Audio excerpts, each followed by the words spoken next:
Vold i nære relationer, husspektakel og hustruvold. Der er mange betegnelser for partnervold. Når vi hører om vold i hjemmet, har vi et klart indtryk af, hvem der er bøddel og hvem der er offer. Men hvem er de mænd, der slår, og hvorfor gør de det? Da jeg vidste, hun var hjemme, så gik jeg over og bankede på, men hun åbnede ikke døren. Og så råbte jeg i brevsprækken, at hvis hun ikke åbnede, så ville jeg simpelthen sparke døren af. Og da hun ikke åbnede, så sparkede jeg simpelthen døren af.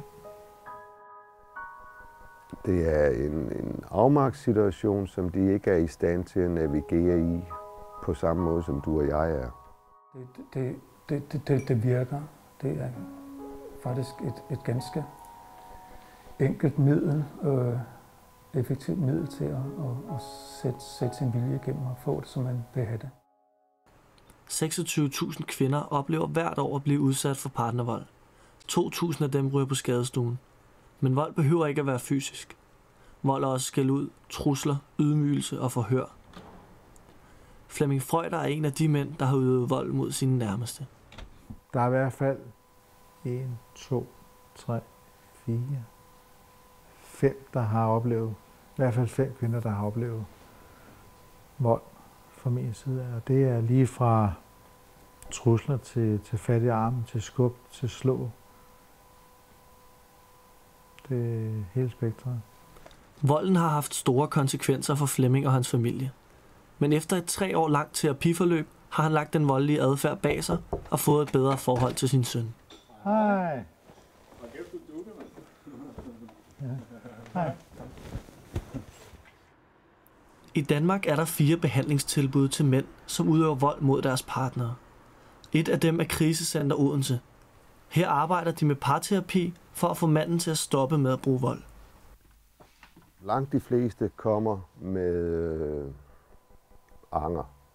De er kede af det.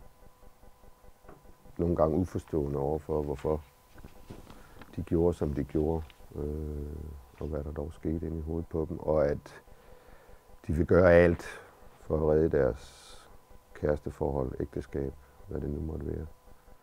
De kan, og det virker. Man behøver så ikke at gøre det. Altså det er så næste skridt, at der med vold er tale om et valg grundlæggende. Det er så ikke altid sådan, hvis man nu er i gang. Det er ikke altid sådan, folk, der udøver vold, ser det. Altså, de er nok mere tilbøjelige til at opfatte det som et spørgsmål om, at de ikke kan lade være. De voldelige mænd skiller sig ikke ud fra resten af befolkningen. De kommer fra hele landet. De er repræsenteret i alle sociale lag, og deres uddannelsesniveau svarer stort set til gennemsnittet af de danske mænds. En af de episoder, som Flemming husker særlig godt, var til hans datters konfirmation. Her kommer han op og skændes med sin kæreste, som gik fra festen. Jeg løber efter hende og råber til hende og siger, stop nu, altså helt ærligt, stop nu, altså lad os lige snakke om det her. Og så er hun så langt fremme, men så får jeg løbet hende op, og så er der rent faktisk en, der kommer ud af en opgang, og siger til mig, hvad har du gang i? Og så vender jeg mig bare om til hende, og hende, der er kommet ud af opgangen, så siger jeg, ved du holder bare din kæft, altså du skal bare fise ind, hvor du kommer fra. Mænd, der udøver vold, er jo ikke syge i nogen klinisk forstand. De har typisk ikke nogen diagnose. Bevares, det er der nogen, der har, ikke? Men det er ikke voldelige mænd som sådan. Der er nogen for hvem det at være mand i høj grad bundet op på kontrollen og evnen til at kunne kontrollere. Så går hun videre, fordi hun får reddet sig ud af min arm. Og så får jeg løbet hende op igen.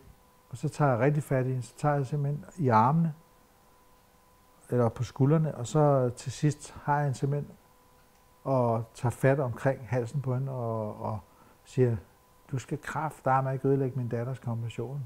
Altså, og du kommer bare med tilbage til den her fest, og så har vi glædt dig om det her. Og hun begynder jo selvfølgelig at græde, og så begynder hun at tisse i bukserne.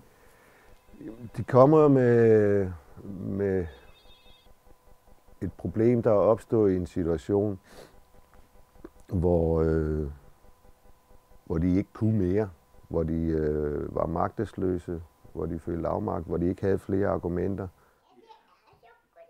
Volden den udsprang i, hvis jeg blev jaloux, hvis jeg blev trænet op i en krog verbalt, hvis jeg ikke blev hørt, så gav det sig udtryk for i første omgang i trusler, og så i nogle situationer, hvor jeg slog. Vendepunktet for Flemming blev, da hans anden kone efter et voldeligt skænderi gav ham et ultimatum. Og så sagde hun til mig, at hvad fanden jeg bildte mig ind, og hun begyndte at græde, og der må sgu da være noget galt med mig, altså jeg må søge noget hjælp, jeg må sgu da være idiot, altså. Og så sagde hun så samtidig med, at hvis det var, at hun overhovedet skulle på det nærmeste overveje at give det en chance, så synes hun, at jeg skulle søge hjælp. Hvis de har et ønske om at forblive sammen, med det de så har oplevet af voldelige episoder, jamen så er det jo fair nok at forsøge at klinke skårene med hjælp. Og det går jeg ud fra har noget med kærlighed at gøre. At det er fordi de stadigvæk, trods alt, er forelsket i hinanden i en eller anden grad. På Odense Krisecenter tilbyder de parterapi, mens man andre steder i landet fokuserer på gruppeterapi og enetimer med psykolog. Fælles for dem alle er dog, at de forsøger at give mændene nogle redskaber til at forhindre volden. Det gælder blandt andet institutionen Alternativ til Vold, der hjalp Flemming på vej.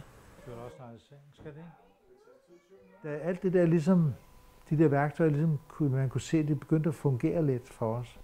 Så begyndte jeg jo også ligesom at tro på, at vi kunne finde sammen igen, men det gjorde vi så ikke. Og så kunne jeg jo så valgt at stoppe med terapien, fordi jeg var der jo kun, fordi jeg ville redde mit ægteskab. Men jeg så, hvad jeg fik ud af det. Så jeg havde fået så meget blod på tanden, så jeg fortsat, ikke? Fordi jeg havde også et liv efter alt det her. Succesen er, at volden ophører. Det er det hele drejer sig om. Om den så ophører, fordi de flytter fra hinanden, eller om den ophører, mens de bliver boende sammen og har fået nogle nye måder at agere på i konfliktsituationer. Begge dele er en succes, sådan som jeg ser det. Det handler i høj grad om at pille ved nogle idéer om, hvad der er ret og rimeligt, altså set med hans øjne. Bare det at indse, hvad jeg havde gjort ved at få defineret, hvad vold er, det var et kæmpe chok for mig. Det var jo en øjenåbner på den måde, fordi jeg har brugt hele spektret næsten, ikke? Altså psykisk og fysisk og seksuel vold. Og det er godt for en, at du har været så voldelig, som du har været, over for mennesker, som der rent faktisk elsker dig. Så blev jeg sgu bange for mig selv, og så kunne jeg jo så se, at her var der en mulighed for at komme ud af det helvede, jeg rent faktisk var i.